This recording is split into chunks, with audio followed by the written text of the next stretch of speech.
धीरे धीरे penetration forces का, प्रशासन का, एडमिनिस्ट्रेशन का नक्सली इलाकों में बढ़ रहा है, ये अच्छी बात है। लेकिन एक फेज में पूरी तरह शांतिपूर्ण चुनाव हो, उसके लिए अभी हमें थोड़ा इंतजार करना होगा। हम उम्मीद करते हैं कि अगले साल लोकसभा चुनाव में ऐसा हो पाए। अगर ऐसा हो पाता है तो यह बहुत बड़ी राहत होगी छत्तीसगढ़ और पूरे देश की जनता के लिए कि नक्सलवाद इलाकों से जो जूझते हुए लोग हैं वो निर्भीक होकर के, निर्भय होकर के मतदान कर सकेंगे। न्यूज़ 24 मध्य प्रदेश छत्तीसगढ़, आपको याद होगा, सबसे पहले दिन से मुहिम चला रहा है, बनाओ कीर्तिमान सबसे ज्यादा मतदान। हम आज से लगभग 6 महीने पहले से लोगों को जागरूक करने में जुटे हुए हैं। मध्य प्रदेश और छत्तीसगढ़ में चुनाव आयोग की कोशिश भी यही है कि इस बार पुराने रिकॉर्ड्स को तोड़ते हुए सबसे ज्यादा वोटिंग हो। अच्छी बात शुभम हमको जो देखने को जो मिली है कि इस बार नए वोटर्स की संख्या बहुत ज्यादा बढ़ी है, ये बहुत अच्छा इंडिकेशन है। और उससे भी एक और अच्छी बात जो देखने को मिली है वो ये है कि महिला वोटर्स की तादाद बढ़ रही है।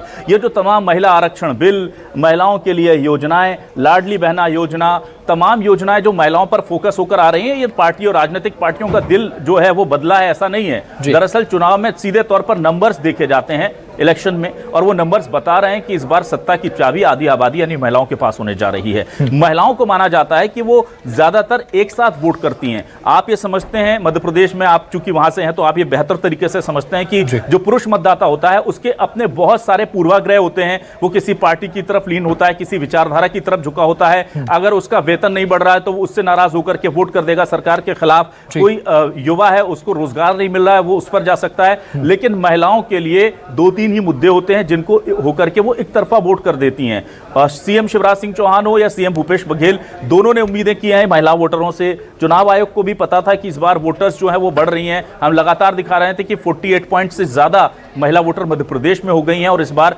जो नए मतदाता जुड़े हैं उसमें महिला वोटर की संख्या ज्यादा है, यानी कि सत्ता की चाबी आधी आबादी के पास रहेगी। लेकिन हाँ, ये बात तय है कि चुनाव आयोग को बहुत ही ज्यादा सुरक्षित और स्वतंत्र चुनाव कराने के लिए 2 फेज में छत्तीसगढ़ में चुनाव कराना पड़ रहा है। बस्तर इलाके में जो हमारा अनुमान कहता है वो पहले चुनाव होगा, जो 7 तारीख की डेट दी गई है। वहां पर चूंकि पूरी फोर्स डिप्लॉय करनी होती है अंदरूनी इलाकों में, लेकिन बहुत नए सेंटर्स बनाए गए हैं। इसका मतलब यह है कि पेनिट्रेशन हमारा अच्छा हुआ है, और अब कई इलाके ऐसे होंगे जहां पर अब तक प्रशासन नहीं पहुंचता था, वहां भी निर्भीक होकर के, निर्भय होकर के वोटर जो है वो अपने मताधिकार का इस्तेमाल करें। जी अभिलाष जी, एक सवाल सियासी समीकरणों को लेकर भी आपसे लूंगा, क्योंकि कांग्रेस ने अब तक अपने प्रत्याशियों के नाम का ऐलान नहीं किया है। इंतजार कांग्रेस लगातार कर रही है, मंथन भी कर रही है।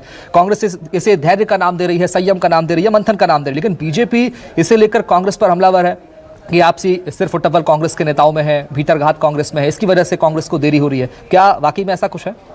देखिए, बिल्कुल सीट जो है डिक्लेयर करने की जब हमने कमलनाथ जी से बात की थी, चाहे मध्य प्रदेश में हो या छत्तीसगढ़ की हम बात करें, तो वहाँ भी हमारी लगातार मंत्रियों से, उप मुख्यमंत्री से बात हुई है। वो सभी लोग चाहते थे कि चूंकि टिकट जल्दी देने से एक तो मनोवैज्ञानिक फायदा मिलता है, दूसरा ज़्यादा वक्त मिल जाता है प्रत्याशियों को वहाँ पर तैयारी करने का। मध्य प्रदेश में तो बाकायदा 6 महीने पहले मैं टिकट जो है वो डिक्लेयर कर दूंगा, कमलनाथ ने बयान दिया था। और उसके बाद मुझे याद है कि जब मैं उनसे मिला था तो उन्होंने अगस्त मिड की बात कही थी कि हम अगस्त में वो टिकट डिक्लेयर करेंगे। अगस्त में उन्होंने बताया कि हम सितंबर में करेंगे, लेकिन वहां पेच फंस गया। वहां पेच फंसा है क्योंकि जिन चेहरों को, जिन लोगों को नाम बदलने की कोशिश की जा रही है, उसको लेकर के आलाकमान के साथ शुरू में थोड़ी सी सहमति नहीं बनी थी। आलाकमान से भी ज्यादा मैं कहूंगा कि वहां पर जो दूसरा गुट है कांग्रेस का, वो कहीं ना कहीं चाहता था कि उसको भी तवज्जो मिले। लेकिन कमलनाथ चूंकि पिछला चुनाव अपने दम पर लड़े थे, अकेले उन्होंने पूरा जो चुनाव है वो लीड किया था, इस बार भी वो कर रहे थे, तो वो चाह रहे थे कि टिकट जो है वो सर्वे के आधार पर मिले। तो कमलनाथ का सर्वे सर्वा हो, ये उनकी उम्मीद थी। लेकिन यहाँ पर कांग्रेस आलाकमान चाह रहा था कि बैलेंस कर दिया जाए ताकि कोई भी नेगेटिव परिणाम ना हो, क्योंकि कमलनाथ ने पिछली दफे सरकार तो बना ली थी लेकिन असंतोष को नहीं रोक पाए थे। तो आलाकमान चाहता है कि वो असंतोष बनने की नौबत ही ना आए, इस तरह की व्यवस्था बना दी जाए, इसलिए रुका हुआ था। अभी हालांकि टिकट 100 से ज्यादा शुभम फाइनल हो चुके हैं। आपके पास में इस वक्त छत्तीसगढ़ के पूर्व सीएम रमन सिंह मीडिया से बातचीत कर रहे हैं। भ्रष्ट और निकम्मी सरकार के खिलाफ जितने आरोप हैं भ्रष्टाचार के, इस 5 साल में विकास शून्य हो गया है, डेवलपमेंट कहीं हुआ नहीं है।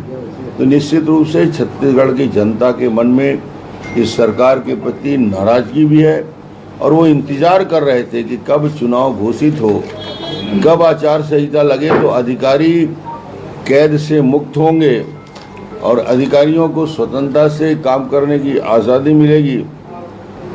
फर्स्ट फेज में बस्तर की 12 सीट और राजनांदगांव लोकसभा की 8 सीट, फेज 1 का जो चुनाव होने वाला है वो 20 विधानसभा सीटों पे बस्तर पूरा और राजनांदगांव लोकसभा क्षेत्र का, और दूसरे फेज में जो सेकंड फेज होगा उसमें 70 सीटों में मतदान होगा, जो दूसरी तारीख को 17 नवंबर को होने वाला है। सर, ये बस्तर संभाग में आप लोग पिछले विधानसभा की बात करें तो शिकस्त आप लोगों को मिली थी। इस बार कितने सीटें वहाँ से चुनौतीपूर्ण है कि इस बार लग रहा है चुनौती रहेगी वहाँ?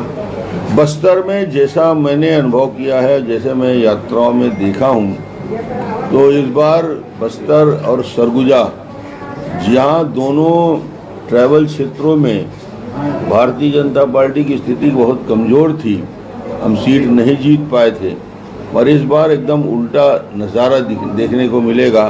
और भारतीय जनता पार्टी न केवल सरगुजा में, बस्तर में और सरगुजा में दोनों स्थानों में बहुत आगे बढ़ के ज़्यादा से ज़्यादा सीट मिली। क्या लग रहा है, समय थोड़ा कम मिला है क्या? 1 महीने से भी कम का समय प्रथम चरण में, क्या लग रहा है? नहीं, समय देखिए, भारतीय जनता पार्टी ने तो बहुत पहले टिकट भी डिक्लेयर कर दिया, लोगों को तैयार भी कर दिया, मानसिकता भी बना दिया, तो उतना पर्याप्त होता है लोगों से संपर्क करने का। और जो 5 साल लगातार संपर्क करते हैं उनको 15 दिन के संपर्क से फर्क नहीं पड़ता। सर, एक सवाल ये है कि 5 राज्यों में एकमात्र छत्तीसगढ़ ऐसा राज्य है जहां पर 2 चरणों में चुनाव हो रहा है, बाकी राज्यों में एक ही चरण में चुनाव हो रहा है। तमाम दावे की जा रही है, नक्सलवाद काटने की और तमाम चीजें, स्थिति क्यों है आज तक? देखिए, पहले भी बस्तर में और बस्तर से लगे हुए इलाके में अतिरिक्त फोर्स की आवश्यकता होती है, डिमांड होता है। आज बीजापुर में, आज दंतेवाड़ा में, आज सुकमा में, आज नारायणपुर में, आज राजनांदगांव के मोहला मानपुर चौकी में, चूरिया के कुछ इलाकों में आज भी सामान्यतः फोर्स को जाना थोड़ी दिक्कत होती है, और चुनाव के प्रचार में भी रोड ओपनिंग करने की आवश्यकता पड़ती है। ऐसी परिस्थितियां आज छत्तीसगढ़ में हैं कि बस्तर में कम से कम रोड ओपनिंग पार्टी आरोपी लगाने की ज़रूरत पड़ती है। तो सावधानी की वजह से चुनाव आयोग ने फेज़ 1 में ज़्यादा फोर्स डिप्लॉयमेंट की दृष्टि से रखा है, और 2 फेज़ का चुनाव हमेशा हुआ। महिलाओं की भूमिका की बात हमेशा आई है, इस बार भी किस तरीके से महिलाओं की भूमिका रहेगी छत्तीसगढ़ में? महिला मतदाता ज़्यादा है हमारे यहाँ, संख्या में भी ज़्यादा है, तो छत्तीसगढ़ में महिला छत्तीसगढ़ के निर्माण में, छत्तीसगढ़ के विकास में उनकी भागीदारी होती है। और इस बार तो महिलाओं में अतिरिक्त उत्साह है। महिला आरक्षण बिल के पास होने के बाद हमारी बहनों में बहुत उत्साह है, और इस बार भारतीय जनता पार्टी को उनका पूरा आशीर्वाद। दूसरी लिस्ट कब तक आ जाएगी? अब चुनाव का घोषणा भी हो चुकी है, तारीख भी घोषणा हो चुकी है, दूसरी लिस्ट कब तक आ जाएगी? मेरा ख्याल है उसमें ज़्यादा विलम्ब नहीं होगा। भारतीय जनता पार्टी ने करीब करीब काफ़ी कुछ स्क्रूटनी कर लिया है, तो शीघ्र दूसरी सूची भी जारी होगी। विरोध जो हो रहा था, विरोध शुरू हो गया। पहले 21 प्रत्याशियों की सूची जारी हुई थी, उस पर विरोध शुरू हो गया। अभी संभावित सूची है, उसमें विरोध, उसको किस तरह से शांत करेंगे आप? देखिए, हर विधानसभा में योग्य 5, 7, 8 लोग रहते हैं जो प्रत्याशी की हैसियत से अपना दावा पेश करते हैं।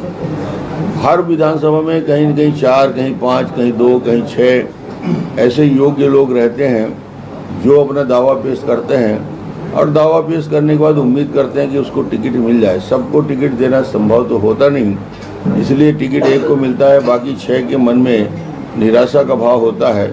उसकी हल्की फुल्की अभिव्यक्ति होती है, मगर उनसे बातचीत लगातार हम लोग कर रहे हैं, सब शांत हो गया।